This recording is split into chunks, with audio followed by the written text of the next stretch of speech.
Today, I'll show you how to handle hyperlinks in Microsoft Word. We'll cover two main methods: preventing automatic hyperlink creation and removing existing hyperlinks. Let's start with preventing Word from automatically creating hyperlinks. First, click on File in the top menu.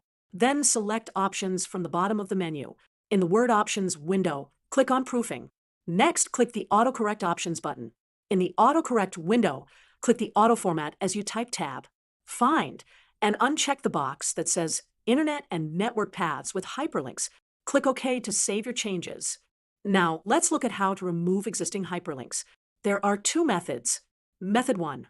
To remove all hyperlinks at once, press Ctrl+A to select all text, then press Ctrl+Shift+F9. Method 2. To remove individual hyperlinks, right-click the hyperlink and select Remove Hyperlink from the context menu.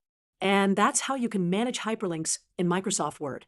Remember, you can either prevent them from being created automatically or remove them after they've been created. Choose the method that works best for your needs.